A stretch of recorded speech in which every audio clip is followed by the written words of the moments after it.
Hello, welcome to my channel UPSC CA.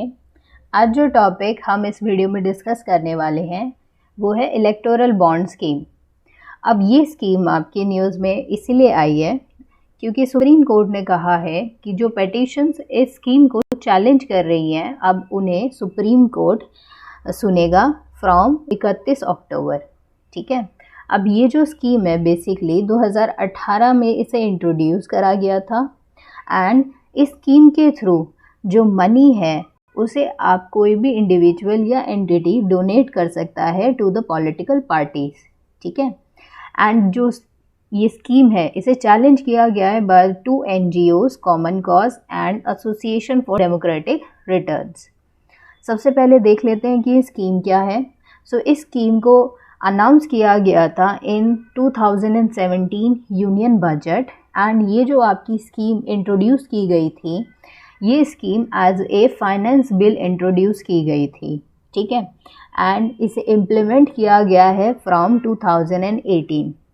Under this scheme आपके electoral bonds issue किए जाते हैं। अब ये इलेक्टोरल बॉन्ड्स होते क्या है तो देखिए, इलेक्टोरल बॉन्ड्स एक तरह का इंस्ट्रूमेंट है, इंटरेस्ट फ्री इंस्ट्रूमेंट है जिसके थ्रू मनी डोनेट किया जा सकता है किसी भी पॉलिटिकल पार्टी को।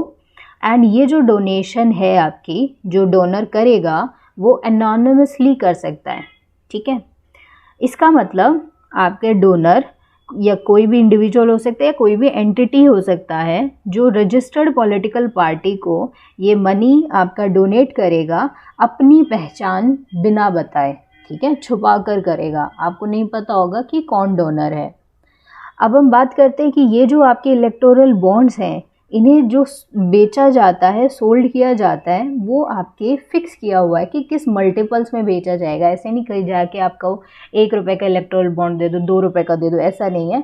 मल्टीपल्स ऑफ ₹1000, 10,000, 1 लाख, 10 लाख, 1 करोड़, इन्हीं के ही मल्टीपल्स में इलेक्टोरल बॉन्ड्स सेल किए जाएंगे।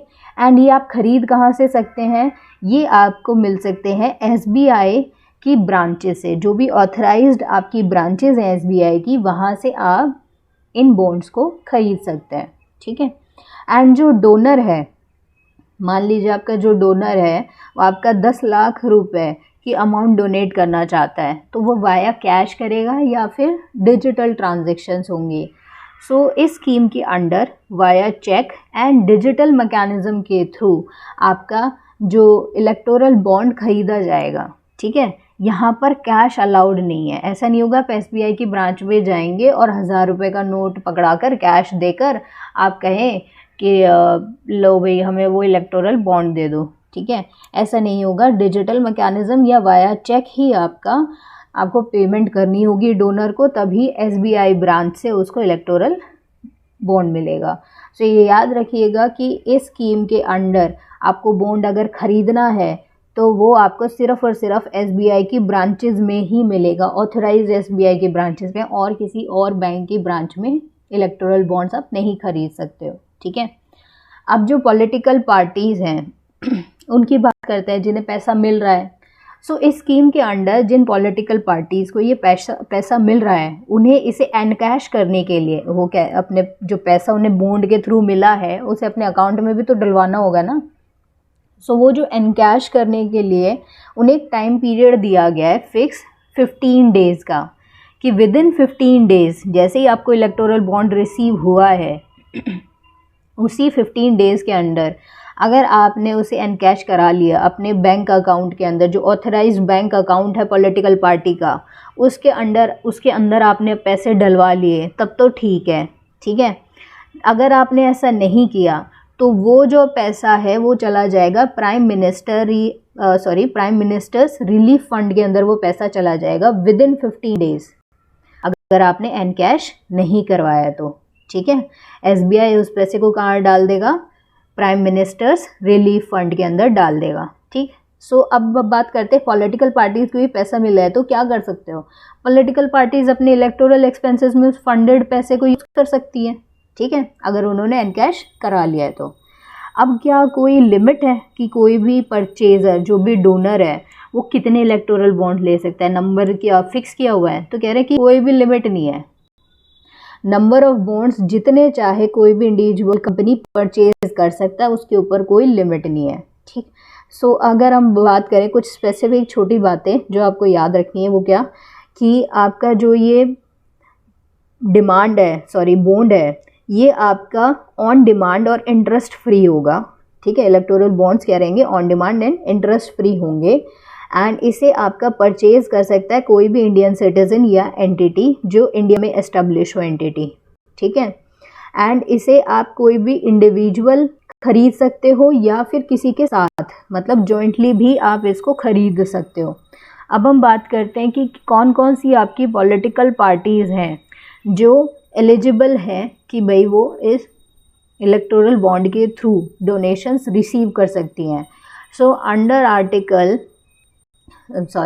Under section 29A representation of peoples act 1951, इस एक्ट के अंडर आपका सेक्शन जो 29A है, इस सेक्शन के अंडर जो भी पॉलिटिकल पार्टीज रजिस्टर्ड होंगी, सिर्फ उन्हीं को, ओनली याद रखना है, ये ओनली उन्हीं पार्टीज को जो ये फंडिंग है मैकेनिज्म है वो अवेलेबल कराया जाएगा। एंड सेकंड कंडीशन क्या दी हुई है? सेकंड कंडीशन है कि उन पार्टीज़ ने लास्ट जनरल इलेक्शन जो लोकसभा के हुए हैं या फिर स्टेट असेंबलीज के हुए हैं, उन इलेक्शंस के अंदर उन्हें 1% से ज़्यादा वोट्स मिलने चाहिए, ग्रेटर देन 1% वोट्स होने चाहिए। ठीक है, यहाँ पे ये लिखा हुआ है कि not less than 1% of votes, मतलब 1% से ज़्यादा वोट उन्हें मिला हो last general election of Lok Sabha और SLAs। ठीक है, तो ही उन पार्टीज़ को आप क्या देंगे? इलेक्टोरल बॉन्ड मिलेगा।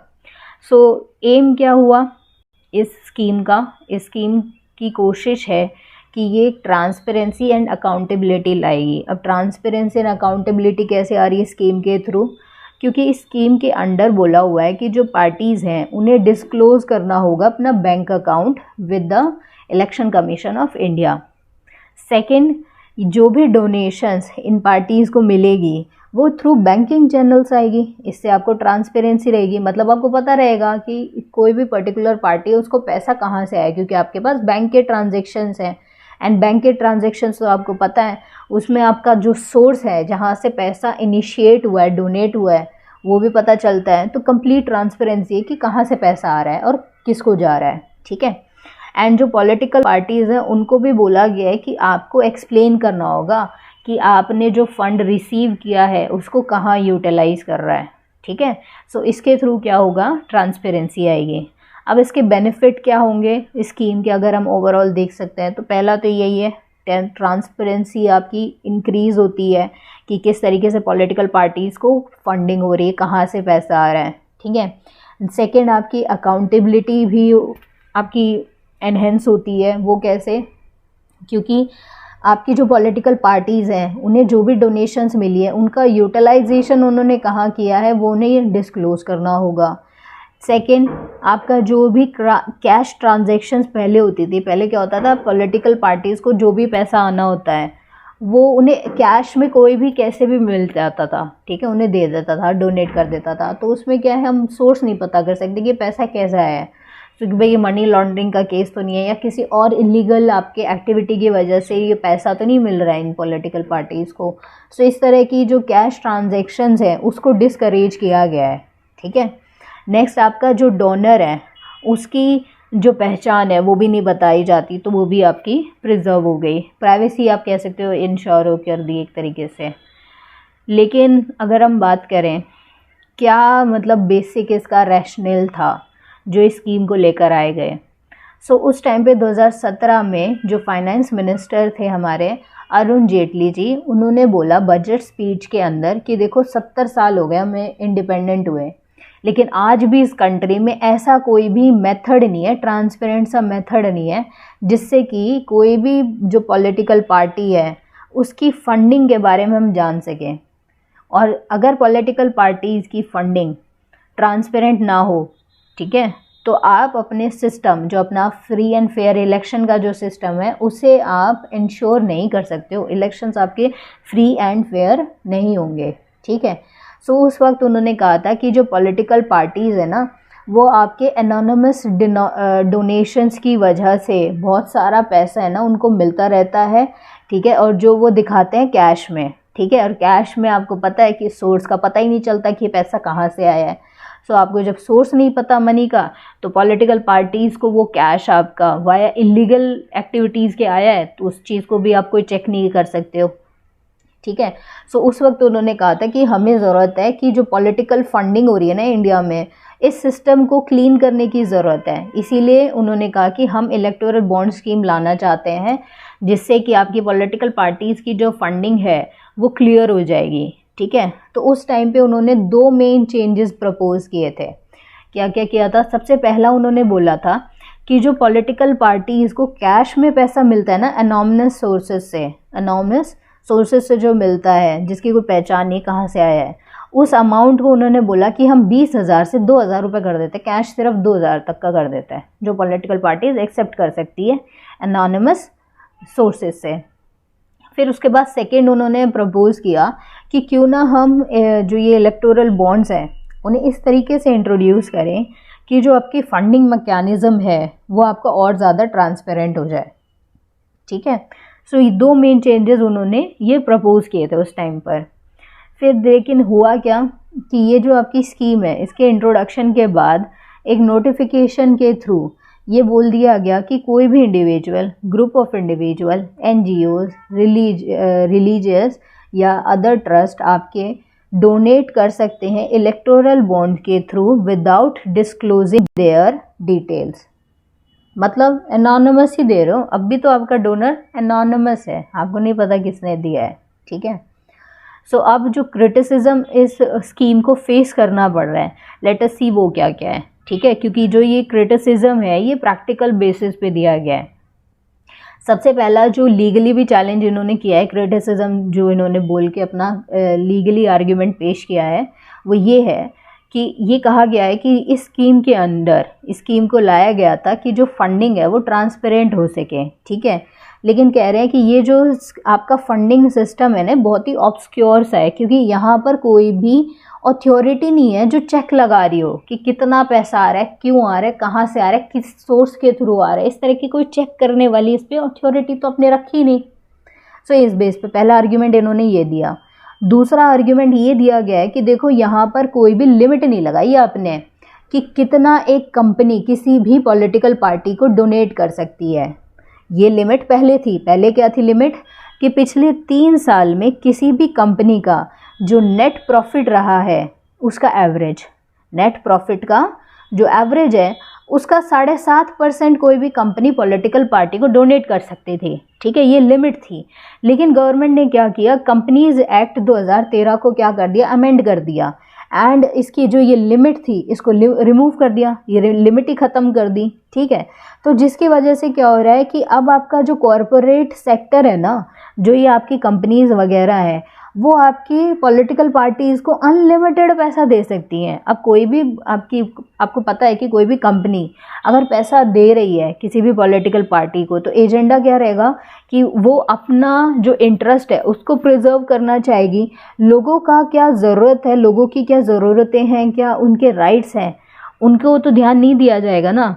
तो ये कह रहे हैं कि जब प्राइवेट सेक्टर को इतना ज़्यादा आपने खुली छूट दे दी कि वो कितना चाहे उतना पैसा आपका पॉलिटिकल पार्टीज़ को दे सकती है, तो उनका इंटेंशन क्या रहेगा कि वो अपने इंटरेस्ट के अकॉर्डिंग जो अपने लॉज हैं उनको बेंड कर सके, ठीक है। सो आपके जो पीपल्स के राइट्स हैं और जो नीड्स हैं उनको प्रिजाइड कर जाएंगे, उनके सेल्फ इंटरेस्ट, कॉरपोरेट्स के सेल्फ इंटरेस्ट आपके प्रिजाइड कर जाएंगे पॉलिसी कंसिडरेशंस के अंदर, ठीक है। सो थर्ड जो आर्ग्यूमेंट दिया गया है, तो अभी तक हमने क्या देखा, पहला दिया था कि कोई चेक करने वाली अथॉरिटी नहीं है। दूसरा हमने क्रिटिसिज्म क्या देखा कि कंपनीज कितनी फंडिंग पॉलिटिकल पार्टीज़ को कर सकती है, उसके ऊपर कोई लिमिट नहीं है। तीसरा जो क्रिटिसिज्म है वो ये दिया गया है, जो हम पहले भी बात कर ही रहे हैं बार बार, कि डोनर्स जो हैं वो एनोनिमस हैं, हमें नहीं पता कौन डोनर दे रहा है, किसको दे रहा है, क्योंकि आप तो लाना चाह रहे थे ट्रांसपेरेंसी, लेकिन ये सिस्टम तो क्या बना दिया आपने, ओपेक बना दिया, डोनर ही नहीं पता कौन है, ठीक है, इस वजह से। नेक्स्ट जो फोर्थ आपका जो क्रिटिसिज्म दिया गया है वो ये दिया गया है कि देखो यहाँ पर जो आप बॉन्ड बेच रहे हो वो सिर्फ और सिर्फ एसबीआई के ब्रांचेस के अंदर ही सेल किए जाते हैं, जो भी ट्रांजैक्शन वगैरह होगी सब एसबीआई के थ्रू होगी, राइट। लेकिन एसबीआई क्या है, एक गवर्नमेंट ओन्ड बैंक है, ये गवर्नमेंट का बैंक है, तो यानी कि गवर्नमेंट को बहुत अच्छे से पता होगा कि कौन है जो फंडिंग दे रहा है अपने ओपोनेंट वाले, जो भी आपकी अपोजिशन में पॉलिटिकल पार्टीज है उन्हें कौन फंड कर रहा है, ये गवर्नमेंट पता कर सकती है क्योंकि गवर्नमेंट का ही तो बैंक है, ठीक है। तो इसलिए क्या कह रहे हैं कि ये पॉसिबल है कि गवर्नमेंट के अगर ये पता चल जाए कि भाई कौन फंडिंग दे रहा है उनकी जो अपोजिशन पार्टीज हैं उनको, तो वो क्या कर सकती है, एक्सटोर्शन कर सकती है मनी का। कैसे कर सकती है, कंपनीज को बोल दे भाई आपने उधर कैसे पैसे दिया इधर दो, ठीक, या फिर उनको विक्टिमाइज करे कि भाई फंडिंग तुम हमें क्यों नहीं दे रहे हो पैसा। तो इस तरीके से आपका बोल रहा है कि ये तो गवर्नमेंट की एडवांटेज के ऊपर है, एक अनफेयर एडवांटेज दे दिया अपने उस पार्टी को जो कि पावर के अंदर है, क्योंकि बैंक आपका प्राइवेट नहीं है बल्कि पब्लिकली ओन्ड है, मतलब गवर्नमेंट का बैंक है। नेक्स्ट जो एक क्रिटिसिज्म बोला गया है वो दिया गया है कि आपने बोला था कि आप कॉमन पीपल को अलाउ कर रहे हो इस स्कीम के थ्रू कि कॉमन पीपल आपका पैसा दे सकता है किसी भी पॉलिटिकल पार्टी को अगर जिसको वो देना चाहे, ठीक है। लेकिन हमने तो देखा है कि 2022 के अंडर 2022 में 90% जो बॉन्ड्स थे वो हाईएस्ट डिनोमिनेशन 1 करोड़ के थे।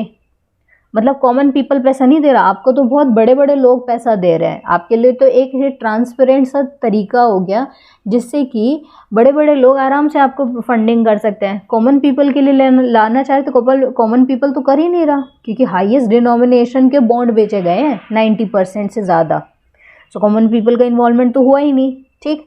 सो इस चीज़ पे भी उन्होंने एक और क्वेश्चन ये भी अराइज किया कि देखो तुम्हारे जो इलेक्टोरल बॉन्ड्स है ना, मोर देन 75% वो बीजेपी को गए हैं जो अभी फिलहाल आपकी पावर में है, सेंटर में पावर में है। मतलब ये बताना चाह रहे हैं कि कितना ज़्यादा एडवांटेज मिल गया है, अनफेयर एडवांटेज मिला है पार्टी को जो अभी पावर में है, ठीक है। ये आपके क्रिटिसिज्म दिए गए हैं। सो आई थिंक आपको समझ आ गया क्या क्या क्रिटिसिज्म है। सो एक बार रिवाइज कर लेते हैं लास्ट बार। पहला, कोई अथॉरिटी नहीं है चेक करने के लिए, ठीक। सेकंड, कंपनीज के ऊपर कोई कैप नहीं है कि कितना वो आपका फंडिंग कर सकती हैं पॉलिटिकल पार्टीज़ को। तीसरा, एनोनिमस हैं आपके डोनर्स, आपके ट्रांसपेरेंसी आ नहीं रही है इसकी वजह से। चौथा, आपका जो बैंक है जिसके थ्रू ये बॉन्ड्स बेचे जाते हैं वो गवर्नमेंट ओन्ड है, जिसकी वजह से गवर्नमेंट जो पावर में रहेगी उसको एक एडवांटेज मिल जाएगा कि फंडिंग किसको कहाँ से हो रही है, ठीक है, ये पता चलने जाएगा। नेक्स्ट आपका जो पांचवा लास्ट क्रिटिसिज्म दिया गया है कि ये कॉमन पीपल के लिए लाई गई थी, लेकिन इसका मेन जो यूज़ कर रहे हैं वो आपके बिग फंडिंग वाले लोग कर रहे हैं, ठीक है। सो अब हम एक रीसेंट रिपोर्ट भी देखते हैं जो इसी साल में आपकी रिलीज़ की गई है by NGO ADR, association of democratic reforms, जिसने अभी ये पिटीशन भी डाली है स्कीम को चैलेंज करने के लिए। इस NGO की अगर हम बात करें तो ये 1999 में आपकी एस्टैब्लिश हुई थी न्यू दिल्ली के अंदर। एंड ये जो NGO है इसने अपनी एक रिपोर्ट जारी की है इलेक्टोरल बॉन्ड के ऊपर, और इन्होंने बोला है कि जो प्राइम सोर्स ऑफ डोनेशन है आपका पॉलिटिकल पार्टीज़ का इन इंडिया, उसके ऊपर इन्होंने सारा फोकस करके अपनी रिपोर्ट बनाई है। सो इन्होंने बोला कि देखो 2016 से लेकर 2021 तक जितनी भी आपकी 7 ये नेशनल पार्टीज़ हैं, जो 24 रीजनल पार्टीज़ हैं, उन्हें टोटल डोनेशंस कितने मिले हैं, लगभग आपके 9000 करोड़ रुपीज़ मिले हैं फ्रॉम इलेक्टोरल बॉन्ड्स, ठीक है।